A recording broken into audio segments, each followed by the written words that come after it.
slick lang. Slick lang tapos hindi siya masyadong, hindi ako mukhang kaputi. Hindi ako mukhang kaputi pag suot ko. Ayan. Okay rin kasi sa akin yung design. Pero kasi may kanya-kanyang benefits kasi yung helmet. So lahat yung paborito ko. Pagka medyo sobrang malayo, tas tulad nung nag-infanta kami, yun yung portal ginamit ko. Para kung just in case magkaroon ng crash, medyo matibay-tibay naman yung helmet na suot ko.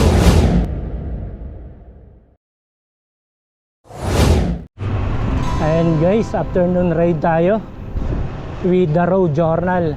Doon kami magkikita sa district. And parating chill ride na lang. And kwentuhan na lang kami along the way. Ayun, pag-usapan natin tungkol sa helmet. And may ganito rin siyang helmet. Ayun, kwentuhan tayo regarding experience sa helmet.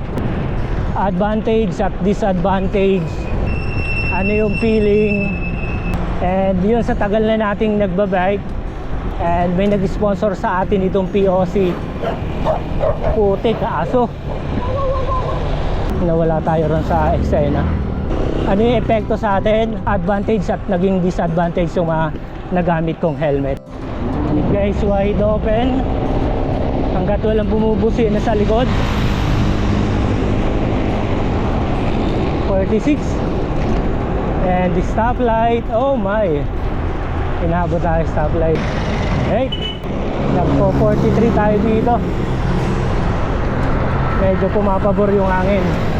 Inabot na naman tayo yung stoplight. Nag-average tayo ng 20, 9.6 kilometers na tayo. Ito yung eksena dito sa district.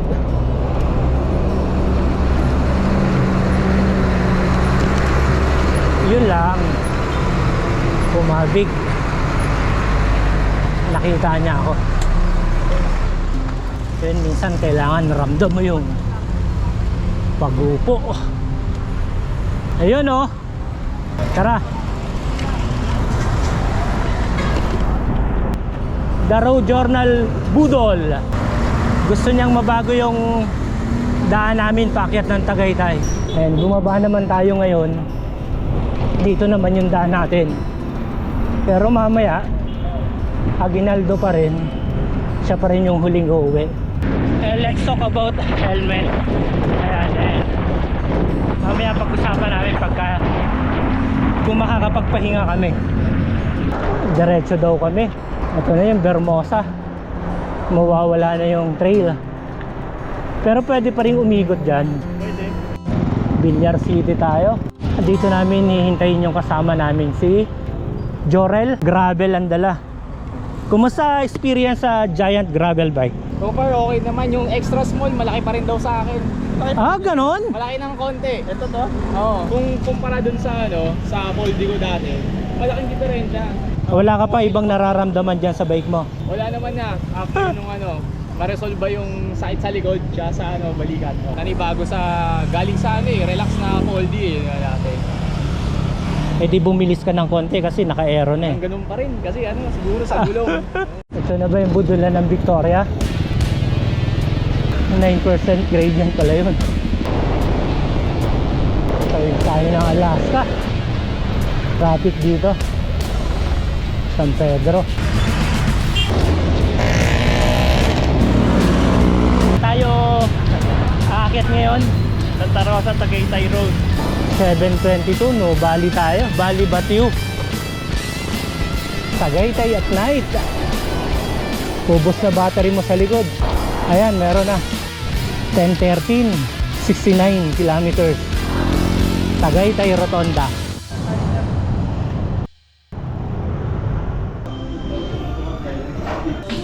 Ako si Jorel, so nag-start ako mag-bike nung matagal naman pero nag-umpisa talaga ako bike to work since 2018, so prior to pandemic, para lang makameno sa parking niya sa gas.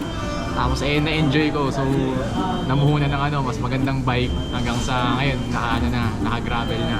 Una ko bike Trinx Dolphin 2 folding bike. Tapos after 1 year nagpalit ako ng Creus. Doon ko na parang namili na ako ng quality na pyesa talaga.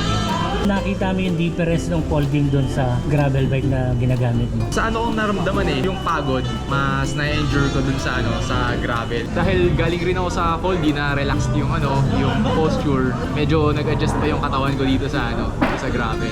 Sumakit yung likod, sumakit yung balikat, yung braso. After a while naman, nasanay na okay na. Pagdating dito sa helmet mo, ano yung ibang nararamdaman dyan o comfort ka doon sa ginagamit mo? Hinanap ko kasi siya, kaya ako ito yung nagustuhan ko. Naghahanap ako ng slick lang. Slick lang tapos hindi siya masyadong, hindi ako mukhang Malaki. kabuti. Hindi ako mukhang kabuti yung pagsuot ko. Ayan. Okay rin kasi sa akin yung design. Siyempre, ni-research ko yung brand. So far, maganda yung review sa kanya. Tapos nung nakausap ko rin yung sa shop mismo, sabi ko sa kung swipe lang daw ako na damage ganyan. So may re-replace ko ng ganito rin, discounted. Magaan siya. Yung feel mo sa ulo mo pag ginagamit mo siya. Sakto lang siya sa akin sa size niya kasi adjustable rin naman. Wala naman akong ibang reklamo kumbaga pagdating sa sa fit. Di ba naglo-long ride ka? At pag tumatagal sa iyo, nakakaramdam ka ng laspag. Minsan may irita ka sa helmet mo, tatanggalin mo siya para makapag-relax ka. Yung gusto kong hindi man. Pero ko naman naman yun. Ibig sabihin maganda sa ulo. Lagi ako naka-cycling cap. Hindi naman ako yung naiinitan rin yan. Okay din sa akin yung niya, yung airflow niya. Ayun, thank you. Oo nga pala, buti pinalala. Hindi naman Ang nasa hot seat po, Black Eyed Peas. Di ba? Paano mo na-figure out yun? Yung karakter ng bibig saka ito. Sa baba, di ba? Sa bibig. Yung sa logo ko? Oo, sa logo mo. The Road Journal. Siya rin yung nagmay-ari ng POC. Hindi sponsor yan. Nagkataon lang parehas kami meron. Tatanungin natin siya kung ano yung naging experience niya ron sa helmet. Advantage at disadvantage. Ang advantage ito magaan. Okay naman siya. Hindi nga lang MIPS version to eh. Meron kasing MIPS version na nito. Minimal lang naman yung difference. Parang mas lamang pa yung difference niya sa presyo. Pabili lang ako nito kasi napasama ako sa mga folding bikes. Mountain biker talaga ako. Bumili lang ako ng folding bike para makiblend din sa kanila. Parang lahat sila naka-roadie na helmet kasi yun yung trend para sa mga folding eh. Bumili rin ako ng isang roadie na helmet tsaka isa pa magaan pagka maglo-long ride ka. Kasi pagka naka-helmet with visor ka, yung MTB, medyo mabigat eh. Sagabal sa hangin. Medyo, Epekto. tsaka yung bigat lang nakakairita. Kahit pagka ito, magaan, bit-bit ka na nga ng mga bike bag eh. Tapos mabigat na yung dala mo, in other words. Tapos mabigat pa helmet mo, para nakakapagod pa lalo. Para magaan lang. Ang hindi ko lang nagustuhan dito, kapag mahaba yung shape ng mukha mo, medyo para kang peanut na Try mo nilagyan nga, ng suotin helmet. mo nga. Mahaba kasi mukha ko kaya. Ayun, shoutout. Doon nagsimula ang lahat. Las Piñas folding bikes. Ayun. Pagka mahaba ang mukha mo, dapat at least meron kang cycling cap para ma-divide yung length ng mukha mo, hindi siya mukhang off. Kasi pagka wala tong cycling Try mo cap, wala. okay naman, kaso parang kang mushroom, peanut yung tapos nilagyan ng mushroom sa ulo, mushroom head.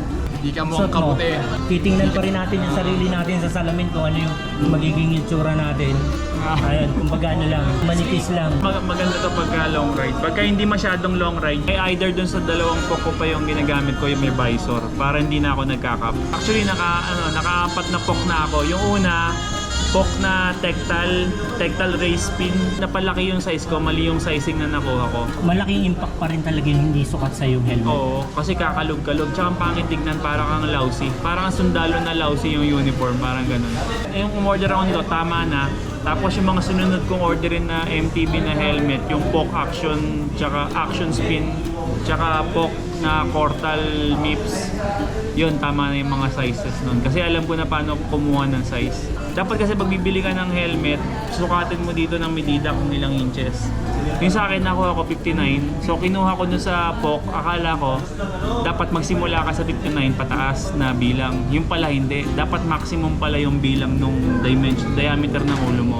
57 to 59, yun ang kukunin mo. Huwag kang kukuha ng 59 to 62. Sobrang laki na nun. Pag nilalak mo na siya sa likod, maluwag pa rin. So minsan naglalagay ako ng dalawang cup na ganito, nakakairita. Kasi kumakalog pa rin. Sanay ka na i-cycling cap ka pa rin pagka naka-helmet ka. Depende, itong helmet ko, nagsa-cycling cap ako para yung pawis na harangan nito. Kasi hindi enough yung foam nung helmet eh. Pag yung dalawang helmet ko na may visor, yung Portal tsaka Action, nagano lang ako, naggaganito ako, tapos sa ulo ko nilalagay. para hindi tumulo. Hygiene na rin, hindi nangingitim yung mga ganito ng ano. Kasi ang dugyot Yes. tignan. Yun yung the way na mag-helmet ka. Ano. Kaya hindi mo naman kasi pwedeng i-impose sa ibang tao maglagay ng ano ng ganto sa ulo kung hindi nila kurso natin. Yes. Sa akin lang, ganun lang. Gusto ko lang na may ganun. Kasi hindi ako madalas maglaban ng helmet. Pag tagulamin na lang yun, tsaka ako nalalaban toothbrushing ko. Pero pagka hanggat wala pa. Magkakaamoy at magkakaamoy gawa ng pawis eh. Oo. Pagkatapos ko itong suotin, ito hugasan ko ng tubig. Tsaka ito. Tasayan ko siya matuyo. Sa akin, mainit na tubig. Hindi, nakakakupas kasi pag Yun, mainit. kumbaga para takkel talaga yung amoy. Tsaka yung ito, pag mainit na tubig, natatanggal yung mga adhesive dito. Kumakawala yung double adhesive. Kasi di ba pagka na-blogan mo yung double adhesive, di ba? Nagiging libag siya. Hindi na okay kay Crack kasamang replacement na Velcro. Ayan. Anong velcro? Di ba ito may ano kasi to? May Velcro siya. May ganyan ka Pagka ba? may kasama si Crank na ganito. Tingnan May ako. binibigay silang ano. Additional. Ah, Ang galing tingnan ko isa. Magkano nga palang presyo nito? Ito, 3.2? Discounted yun. Hindi. Made in Korea. Korea Crank. siya. Sana may experience natin yan. Although yun din, na-experience natin. Sa lahat ng POC helmet mo, ano yung pinakagusto mo? Actually, ano sir na-addict lang talaga ako bumili niyan. May isa pa akong kulang bilhin yung ventral kinukwento ko dito Sabi niya, tsaka na pagsawaan mo muna yung helmet mo. Tsaka bihira na kami mag-ride kasi. Hindi tulad dati talagang every week. Pero hindi naman ganun ka-hardcorean. Pero kasi may kanya-kanyang benefits kasi yung helmet. So lahat yung paborito ko. Pagka medyo sobrang malayo, tas tulad nung naging panta kami, yun yung portal ginamit ko. Para kung just in case magkaroon ng crash, medyo matibay-tibay naman yung helmet na suot ko. Pero pag gusto ko lang magaan, itong POC Omni Spin yung ginagamit ko. Yung una tayong nagkaibiyang, yun yung una kong POC. Yung blue. Mula nang nag-buy ka, POC talaga gamit mo? Hindi, Oh. una ko Pax Flight. Tignan mo kung maka-search mo yung mga luma kung mga Bakit nagano ka ng nagpalit? kasi dati ang gusto kong gawin sa pagbabike, mga slope biking, ganun yung may mga may rampang ganyan. Kasi doon ako galing nung bata ko, naggaganon ako mga BMX. Kaya yun yung naisipan ko biling helmet. Yung Pax Flight kasi parang nutshell yun Kailangan yun, saktuhan talaga sa ulo mo yung sukat. May sizing din yun pero kailangan saktuhan. Kung hindi, mukha kang mushroom sa Super Mario Brothers nun. Kung nag-ride kami ng Marilao, na-realize ko hindi siya bagay para pang long ride. Para akong slope rider na nakikiride, parang skater boy. Ganda naman din yung itsura nun, kaso nga lang ang inayawan ko dun. Actually, tinadtad ko ng sticker yun Tapos ang inayawan ko, yung cushion nyo rito na metal, kinakalawang. Dapat aluminum. Kasi pag napawisan kinakalawang Wala rin bang ibang disadvantage? Magastos, disadvantage. Wala ka ng ibang brand na pwede bang minimiti mo o gusto mo pang ipalit sa POC? Wala sir Gusto ko lang talaga Pax tsaka POC May Pax lang talaga gusto ko. Kaso nga lang, wala si Pax na roadie na helmet. Kaya tiningnan ko kung ano yung magugustuhan kong MTB helmet na gumagawa rin ng roadie. Nakita ko Pax. Bukod sa pet, Missing link. hindi naman nawawala yung edits. Hindi naman. Hindi naman. Nakaranas lang kami nito minsan Namamalit Tinda lang. kami sa ligament sa tuhod. Nag-start kami na meron na, tapos habang nagre-ride, pasakit ng pasakit. Longest ride. 360. Ano, yung Nakar. Nakar. Yung general Nakar pa lang pinakamalayo Padjak all the kasi way sa yun. akin. Oo, Padjak all. Ilang kilometro? Sa akin, ang patak nun parang 320 360 sa akin. Kasi mula sa amin hanggang sa kanila, 20 kilometers na. Kaya plus 40 lagi. Pinakamahirap na ride. Yun! Alin? Yun! Ayun. Oo. Yun, Yung na rin pinakamahirap. Paano ko yung Pangalawa, yung- Alambrigo? Oo, Lobo Malabrigo Loop. Pinapangarap na ride. North Luzon Loop. Ayaw nyo ng highest point. Pa lang muna. Kasi kung pangarap, doon Hindi, muna tayo sa... gusto ko muna guhitan ko muna yung buong North Luzon bago ko tahiin yung mga gitna. Parang gano'n. Dream ride. Dream ride, maka-ride ng kasama siya. Ayun. Philippine loop, syempre. Philippine Loop. Pag naglo-long ride kayo o ride, observation nyo sa sarili nyo, ano yung unang nilalaspag sa inyo, ano yung iniindin nyo parado? Puwet. Oo, puwet. Pwede. Hindi ko pa rin mahanap yung parang perfect saddle para sa akin.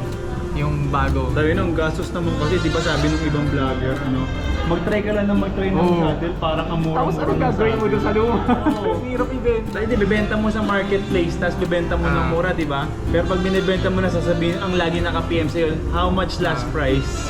Punta kayo sa missing link, may mga demo Ayun, sa na missing saddle. link. Talaga, pwede. Yes, Pisig. Thank you for sharing. Shout out sa lahat ng driver ng The Road Journal. Anong channel? Yo, wala. Channel 7. Yo. GMA.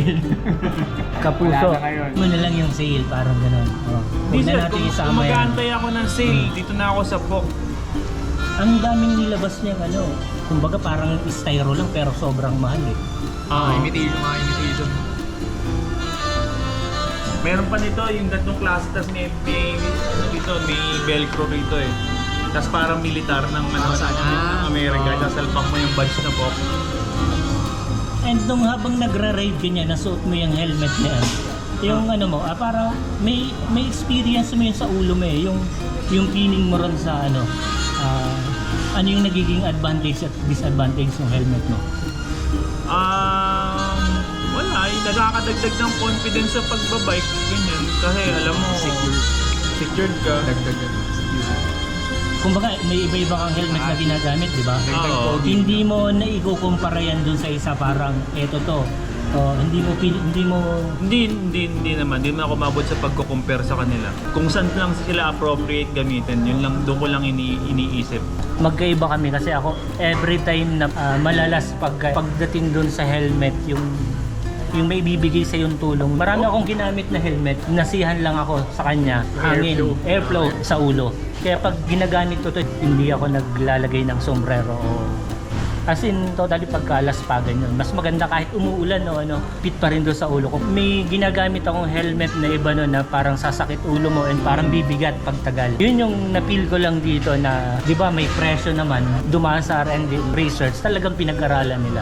Yun yung babayaran mo doon eh. Yung may experience. Sa akin, malaki yung naitulong na maganda yung airflow sa ulo ko. Na hindi ka gaanong pinapawisan. Ano. Baka dapat ma-experience ko yung ganun eh. Pag Ayan. hindi ko pa ito nasusuot ng ano, ng walang cycling cap, Aero, hindi ko pa natatry yan. Lagi ako may nakalagay sa ano, sa ulo.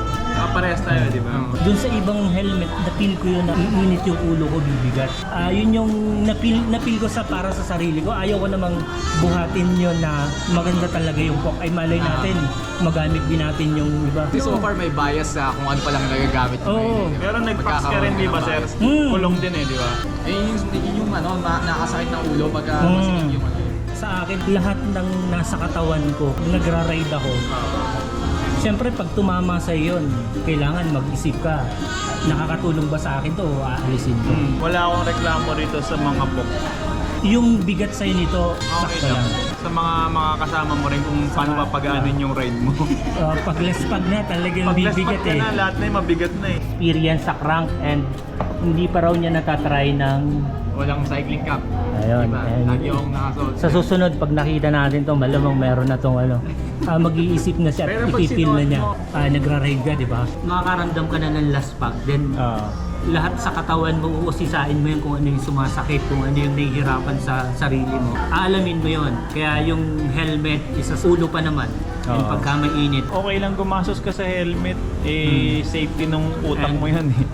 Salamat kay Sir Arman dito na hindi naman tayo binayaran ng POC para i-promote yan. Yung airflow niyan pagdating sa long ride na nagamit natin, maayos na maayos. Itong dalawa, kung nabi ko rin sa kanila na ipil nila yung wala silang sombrero sa ulo tapos saka sila mag-ride. Depende sa iyo pagkalaspag ka na, saka mo mararamdaman na yun yung kakaiba eh. Hindi yata sila nalalaspag.